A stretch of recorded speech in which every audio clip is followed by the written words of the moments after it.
Bienvenidos a este año 2020 en el que celebramos la edición número 10 de lo que antes era conocido como el FIC in LA y que a partir de esta edición hemos decidido llamar de Guadalajara Film Festival en Los Ángeles.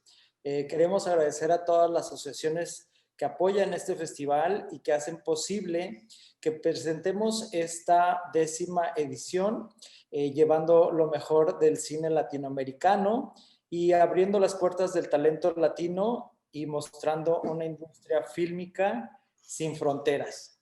Estoy muy contento, muy feliz de poder presentarles a todos ustedes a un cineasta originario de Bolivia, un cineasta con una trayectoria muy interesante, un cineasta audaz, libre en su arte.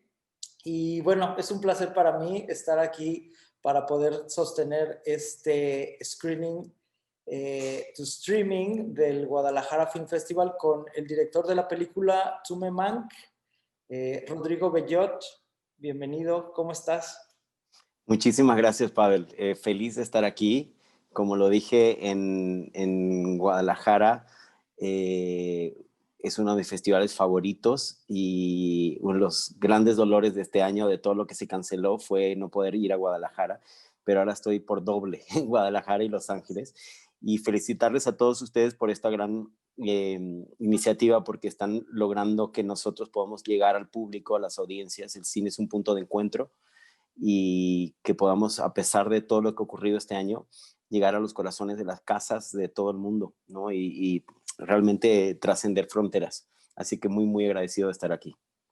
Y dices bien lo de llegando a los corazones, porque particularmente Tume Mank, yo creo que es una de estas películas que es una flecha certera, inesquivable al corazón, ¿no? Qué lindo. No hay manera de escapar a esta historia, no hay manera de escapar a la emotividad con que la perfilas y con que la llevas a la pantalla. Lo mencionábamos previo al Q&A en Guadalajara, ¿no? Y recuerdo que te decía que no quería entrar a la sala porque no quería empezar el Q&A con los ojos llenos de lágrimas y lo recuerdo y lo pienso y llega esa sensación y esa emoción, ¿no? Yo creo que particularmente esta película fue una de las películas más emotivas de esta edición 2020 en el Festival de Gracias. Guadalajara. Es una película de una poesía y de un amor eh, devastador, ¿no? Contundente. Lo platicamos en Guadalajara, pero me gustaría que nos contaras nuevamente cómo es que llega esta historia a tu vida. Sé que es una historia muy cercana, ¿no? Sé que es un relato muy íntimo. Entonces me gustaría que si puedes nos hagas este relato de cómo es que llega esta historia a tu vida y cómo es que decides que se convierta en una película que al final, bueno, como mencionaba, va directo al corazón. Muchísimas gracias por lo que dices. No sé si notaste que yo tampoco entro al cine, No. porque yo también me pongo a chillar y es un desastre. Pues es un proceso tan largo, y estamos entrando al 2021, en octubre del 2014 yo tuve uno de los peores meses de mi vida, que es que yo vivo en Nueva York y pierdo a mi novio en ese mes y a los pocos días a mi mejor amigo por suicidio, y pierdo a dos de las personas que más quiero en la vida y para todo, paro mi vida y no entiendo qué es lo que está pasando. Y en esa necesidad de entender qué es lo que pasó, regreso a Bolivia a tratar de averiguar y me encuentro con una verdad realmente espeluznante sobre jóvenes en Bolivia. Y en ese proceso un amigo me invitó estaban haciendo una curaduría de dramaturgos bolivianos para hacer una obra sobre el amor. Le digo, mira, esto me acaba de suceder, no soy la persona indicada para hablar sobre el amor y mucho menos escribir. Y él me dice, no, justamente esto quizás puede ser muy bueno para ti, para salvarte el corazón y también para hablar desde una perspectiva no tan romántica o ingenua, sino también de la pérdida. La pérdida es parte del amor, ¿no? El desencuentro es parte del amor. Y en ese momento la verdadera Rosaura también me dijo lo mismo, ¿no? ¿Por qué no le escribes una carta para despedirte? Dile todo lo que lo amaste, todo lo que se quedó en el tintero, y déjalo ir, ¿no? Y en ese proceso empiezo a escribir una carta que luego se convierte, me doy cuenta que estaba llena de ira, de rabia, y me daba cuenta que no era rabia hacia mi novio, sino hacia sus padres o hacia la gente que lo había llevado a hacer lo que hizo. Y pues en ese proceso justamente entiendo de que hay algo mucho más valioso ahí, tratar de entender por qué un padre haría esto, y me doy cuenta que le estoy escribiendo también de alguna manera a mi padre, que siempre me aceptó, pero que al mismo tiempo nunca entendió, ¿no? Quién era yo, ¿no? Y esa frase que a mí que salió de mí, eh, que es vergüenzas debería darle perder a un hijo que no conoció, ¿no? Y empecé a pensar en la cantidad de padres que no conocen a sus hijos, a sus hijas, y que por miedo nosotros nos alejamos, por cuidado nosotros nos acercamos. Y ahí escribí una obra de 15 minutos y la obra se estrenó en noviembre del 2014 y vi lo que sucedió con el público y dije, wow, esto es increíble. Esto no lo he visto en 20 años de carrera en el cine, lo que ha causado una obra de 15 minutos en una audiencia pequeñita de 40 personas, y me incentivó a hacer la obra más grande y cortar más de mi verdad. Y ahí empieza lo que ustedes han visto en la película, ¿no? Que es mi trayectoria y mi odisea de tratar de hacer una obra en un país tremendamente conservador, donde nunca se había hablado de manera pública de estos temas, y todas las puertas que se me cierran y todo lo que han visto en la película es real. Entonces, la sorpresa está en que nosotros cerramos ese teatro por un día y a la noche siguiente empezamos a recibir centenares de cartas y mails y posts en la página web, en el Facebook, de familias, y de repente el público empezó a hablar, o sea, se empezó a hablar de esto en la radio, en la televisión, en los periódicos, y se genera un efecto Tumemán tan grande, que la prensa misma lo llama el efecto Tumemán.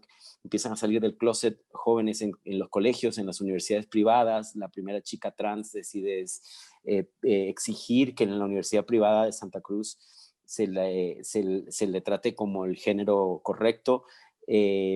Y pues de alguna manera nos convertimos, como dice el Chapulín Colorado, sin querer queriendo, en abanderados de un proceso de cambio, porque nosotros no somos ni activistas, y lo único que hicimos fue contar nuestra verdad, ¿no? Y en ese proceso es que digo, wow, imagínate si logro hacer esto, si he logrado hacer esto en mi país, lo que podría hacer si puede llegar a todos los lugares. Y de ahí sale la idea de hacer la película, que ahora estamos presentando en Guadalajara, en Helsinki, en Jerusalén, en Grecia, en Los Ángeles, en todas partes del mundo, y es mucho más grande de lo que jamás podría haber soñado, ¿no? Surge este primer reto, que es llevar una pieza teatral al lenguaje cinematográfico. Pero como bien mencionas, existe además el tema, ¿no?, de la diversidad sexual, el tema de la homosexualidad, el tema de suicidio. De alguna manera me imagino que estabas en una situación anímica mucho más reconfortante de la que inicias este proyecto, ¿no?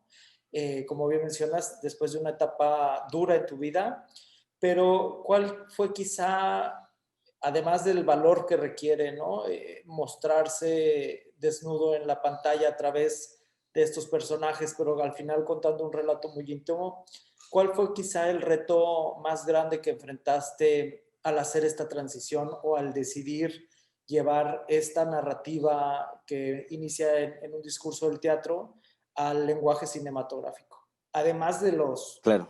de No, los retos que implica una película en nuestro contexto latinoamericano, ¿no? es una gran pregunta porque, de hecho, sí, yo efectivamente hice una cierta catarsis con la obra de teatro, y logré, y hay una escena que es muy real, y mi asistente de dirección me dijo eso, ¿no? Ya la obra no es tuya, es de la gente que la está viendo, ¿no? Eres libre, ¿no? Esa frase a mí me encanta y me emociona hasta ahora.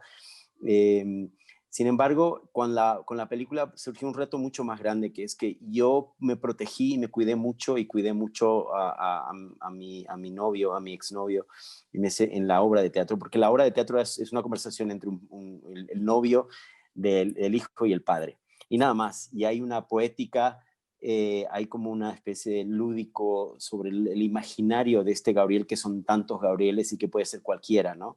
Eh, pero con la película yo tomé un riesgo más grande, que es contar quiénes éramos como pareja. Ese amor que le dice, dile a tu familia que tienes un hombre que te ama y a que amas. Y dije, tengo el reto de contar eso, contar. Y me di cuenta de que en el cine latinoamericano y en el cine gay en particular, cuando se habla de historias LGBT, se habla de la sexualidad, se habla de sexo, se habla y que yo muy pocas veces he visto ternura en el cine gay. He visto cotidianidad, he visto normalidad, ¿no? Y creo que eso era mucho más importante en el proceso de mostrar justamente cuánto cariño, cuánta confianza, cuánta ternura había, mostrar humor en las escenas de sexo, mostrar ternura en las escenas de sexo, mostrar que realmente no había peligro, que es uno de los grandes miedos en realidad que tienen los padres de la comunidad LGBTQ+. Entonces, puse el dedo en la llaga y abrí mi corazón de una manera mucho más grande con la película, ¿no? Y tomé un riesgo mucho más grande. Entonces, empecé como a trabajar nuevos fantasmas con la película y fue un proceso igualmente doloroso y igualmente duro, eh, porque también empiezas a ver desde lejos ciertas relaciones que en tu cabeza tenían sentido y narrativamente dices, no, aquí no hay yo siempre me sentí responsable de haberlo empujado a ser abiertamente gay y luego me di cuenta de que no existía tal culpa, ¿no? Y que la gente toma decisiones que no importa saber el por qué, ¿no? Entonces fue un proceso de investigación personal muy, muy lindo y sobre todo muy, muy beneficioso también para los actores, ¿no? Que muchos de ellos son LGBT, eh, y una obra era una manera también de hacer catarsis, pero sin embarrarse.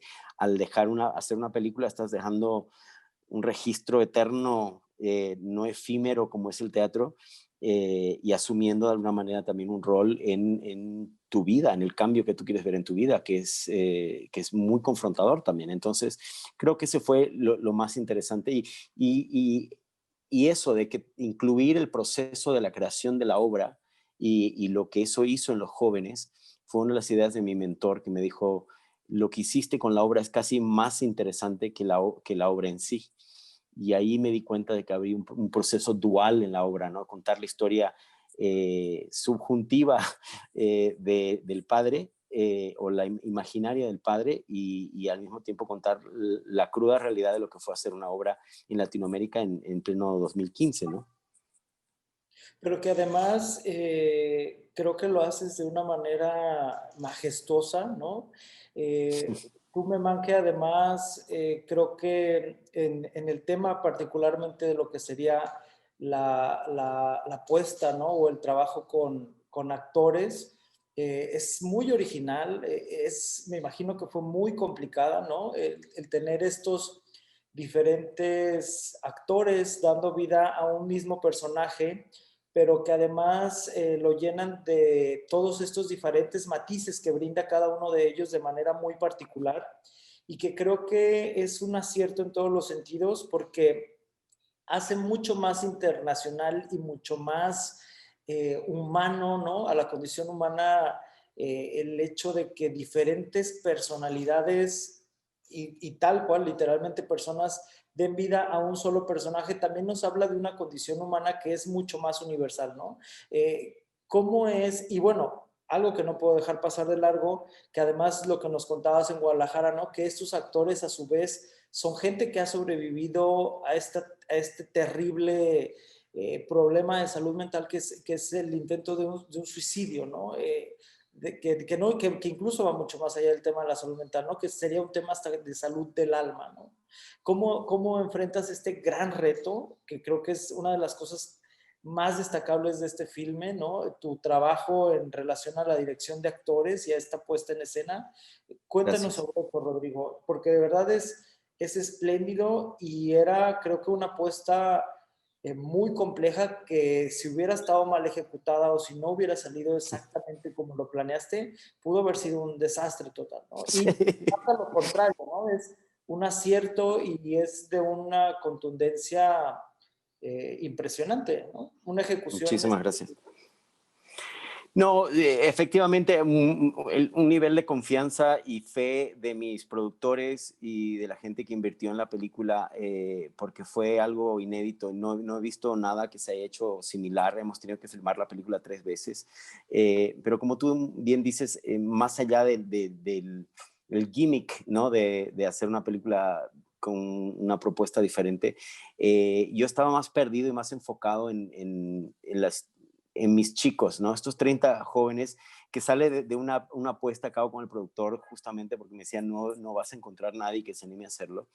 De hecho encontré un par de actores, pero no me dio verdad, ¿no? Y luego dije, tengo que buscar a alguien que tenga algo que decir, ¿no? Y en esa urgencia encontré que había mucha gente que había pasado por cosas similares, sobrevivientes de suicidio, gente que estaba, que no encajaba en Bolivia por una mentalidad diferente, aliados, hay muchos chicos que son heterosexuales, pero que son aliados y que han vivido de muy cerca historias similares y querían ser parte de esto, ¿no? Entonces, muy interesante trabajar con gente que tiene algo que decir, en lugar de que ve esto como un proyecto más, ¿no? Un personaje o un reto, ¿no? Se estaban jugando la piel, era un suicidio social para ellos hacer esta obra y aún así la valentía que tuvieron de hacerlo.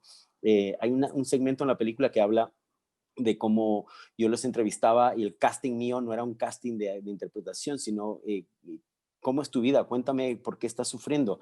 Y las historias que salieron ahí eran tan ricas que decidí incluirlas en la película, ¿no? Y son testimonios reales, son frases que me han dicho ellos, que no han salido de mi cabeza, que no son mis imaginarios. Y entonces eso hizo tremendamente rico el proceso de formación de actores, porque no era solamente formarlos actoralmente ni saber estar frente a una pantalla, sino cómo puedo hacer para que esta plataforma que tengo yo les pueda salvar la vida, los pueda ayudar, los pueda empoderar. Y eso es lo que sucedió. Se creó una especie de comunidad, una especie de familia donde se sentían seguros, donde se sentían eh, eh, con la capacidad de contar cosas que no le podían contar absolutamente a nadie en sus vidas. Y ese vacío y esa ausencia es la que te lleva a pensar que no tienes razón de vivir, porque no tienes con quién hablar, ¿no? Imagínate. Y también ahí es donde me di cuenta de que muchas de estas personas, al igual que yo, nunca habían visto un cine donde habían visto personas como ellos, ¿no? Se supone que el cine es el espejo de una nación, de un país, y cuando tú vives en un país donde no tienes reflejo en tu espejo, tiendes a pensar de que no existes, o lo que es aún más peligroso, que no mereces existir, ¿no? Y me di cuenta de eso, de que estamos haciendo algo muy fuerte porque estamos validando la existencia y la vida de estas personas. Y por eso también la necesidad de enriquecer y que venga gente desde lugares muy, muy diferentes a ser parte de este elenco, y cómo todos teníamos algo de Gabriel en ese proceso, ¿no? Sí, y en ese sentido, digo, me imagino que también, además de este proceso tan interesante que mencionas de trabajo con cada uno de estos actores, pues no se puede dejar de lado la presencia de otros grandes actores, ¿no? Actores ya consagrados, actores con una trayectoria muy, muy destacada, ¿no? Como el caso particular de Rosy de Palma, ¿no? O el mismo protagonista de esta película que también mencionabas que estaba en un boom en el momento en el que a ti te surge la idea de que sea él quien dé vida a este personaje. ¿Cómo también como director te enfrentas a presentar un proyecto de estas características y al persuadir, porque no creo que sea convencer propiamente, ¿no? A estas grandes figuras de la cinematografía a que se sumen y que además obviamente aportan, ¿no? A este discurso.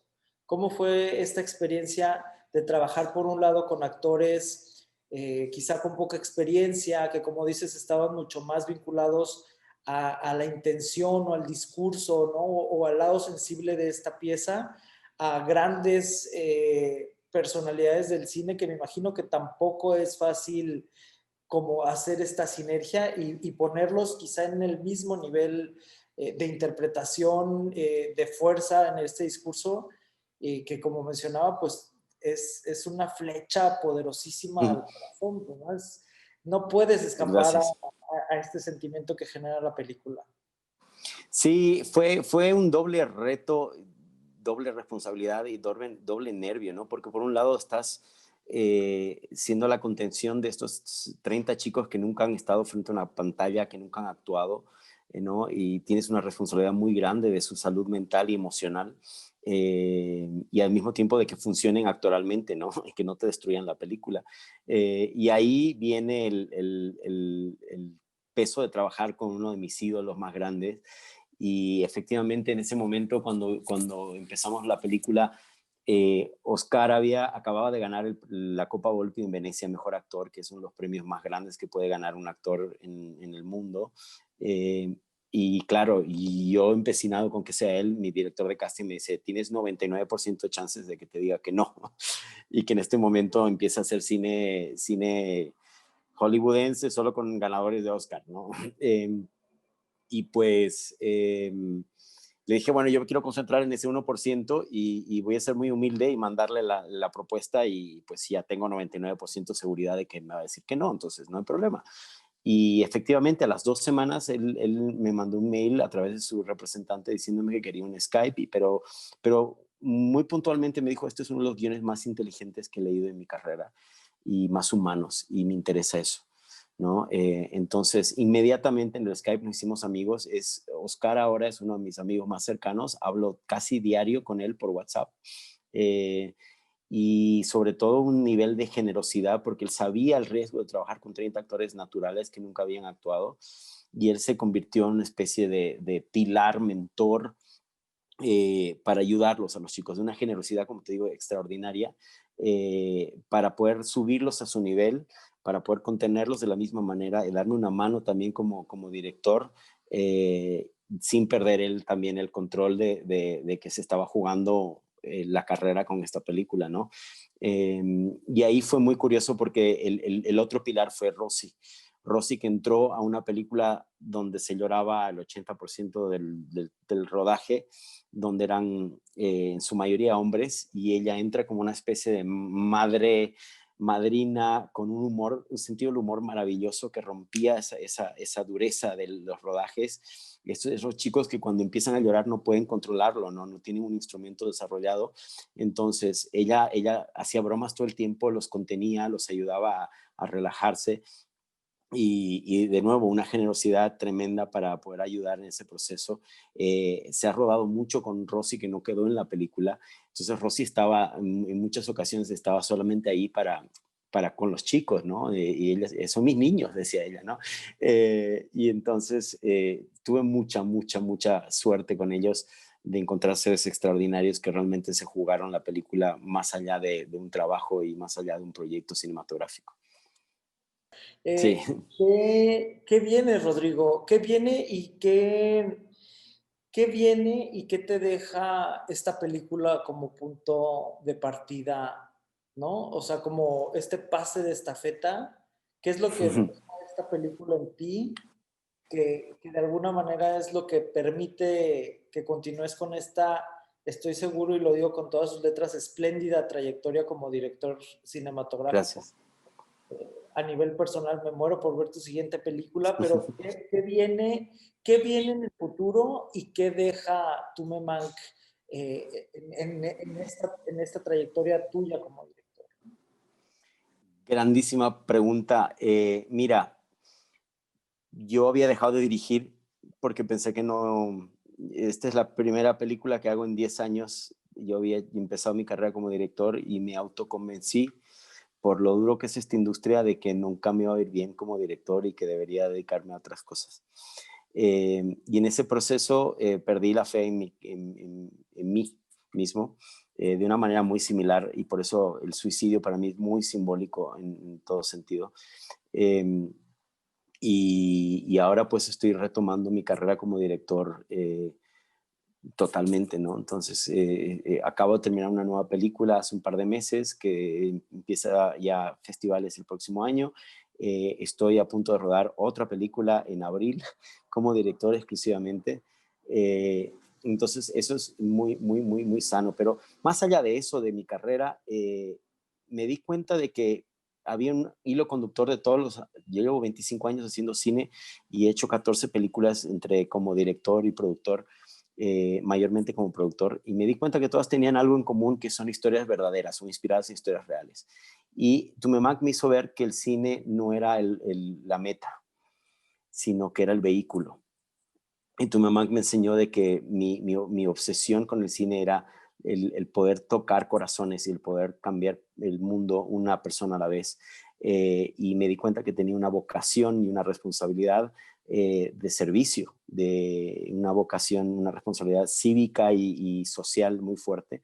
Y lo que sucedió con los 30 chicos, que luego se convirtieron en 60, porque el mismo elenco de la obra de teatro no entra a la película, porque se empoderaron tanto que dejaron sus casas, se fueron a estudiar lo que querían, se fueron del país, se casaron con sus novios, dejaron a sus familias. O sea, la historia que pasó después de la obra de teatro, ni siquiera pude conseguir a sus actores en su totalidad para repetirlos en la película. Entonces la familia empezó a crecer y me di cuenta que realmente el arte podría ser un instrumento para mejorar vidas, para ayudar a la gente.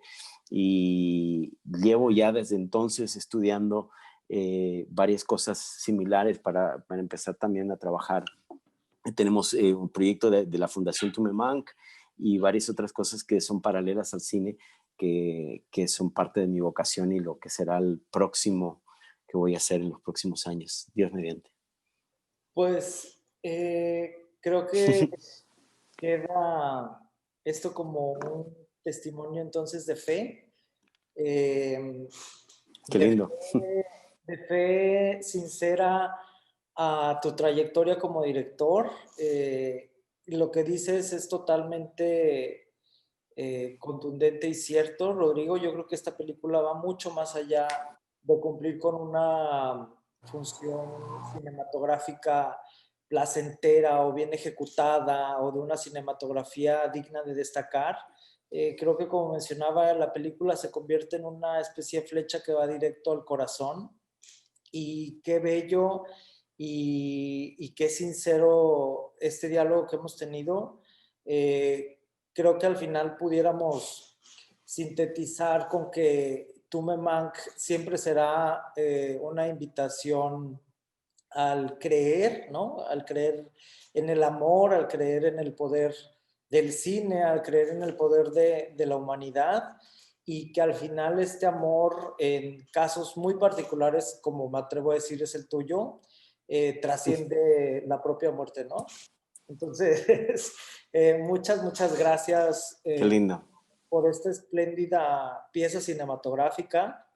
No, no, Gracias a ustedes. no podemos entablar esta conversación sin conmovernos a Ya me este hiciste poner todo rojo, mírame.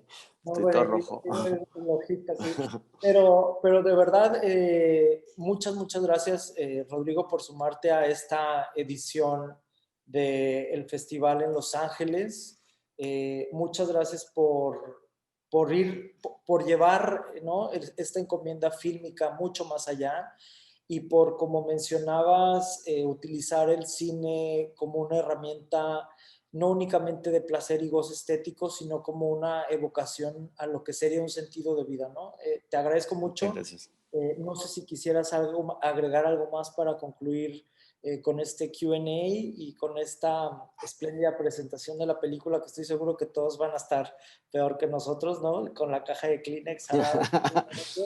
Pero algo que te No, gustaría agregar para concluir, nuevamente agradeciendo mucho el que estés aquí y el que hayas aceptado esta invitación. no, solamente gracias, gracias de corazón porque mi trabajo termina cuando termino la película, ¿no? Y estas películas que empiezan cuando terminan de alguna manera, como es Tumamank, eh, necesitan otro tipo de vehículos que son festivales y gente que las distribuya y gente que las ponga, que las comparta. el cambio que yo he visto en mi país de regresar a un país donde era una locura hacer una obra de teatro gay y luego regresar 4 años después y que el país mande mi película para representar a Bolivia en los Óscares, habla justamente de que algo sucedió en esos 4 años y me di cuenta en el proceso y en el diálogo de que era la gente que no se rindió, la cantidad de padres y madres que sin nombre y sin gloria, que no le dieron la espalda a sus hijos, que no dijeron que no, jamás, que no se rindieron y que compartían información, hicieron grupos de WhatsApp para cuidar a sus hijos trans, a sus hijos del bullying, la cantidad de activistas que no tienen acceso a los periódicos y las televisiones como lo tenemos los artistas, que lo hacen de manera resiliente y de manera casi grassroots y sin ningún dinero. Ellos son los verdaderos héroes y la gente que nos programa, la gente que muestra nuestras películas y la gente que no tiene miedo de reinventarse día a día a pesar de pandemias. Así que el agradecimiento profundo a la labor de los festivales, a la labor de ustedes en particular, que han hecho de este Guadalajara un ejemplo para muchos festivales en el mundo y que además están poniendo un énfasis y un foco en diversidades sexuales y en mostrar un cine diferente. Así que infinitamente agradecido con ustedes.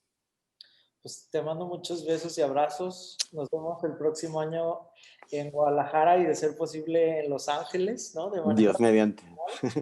y Así pues será. nuevamente agradecerte mucho el haber aceptado esta invitación, el formar parte de estos 10 años del Festival de Cine de Guadalajara en Los Ángeles, la invitación para que sigan pendiente de la programación y un fuerte abrazo y todo el éxito en los próximos proyectos, Rodrigo. Muchas Igualmente. gracias y que venga lo Gracias, querido mejor Pavel. para ti y para la película, que como dices, termina tu proceso, pero comienza la vida de la película como tal, ¿no? Muchas gracias.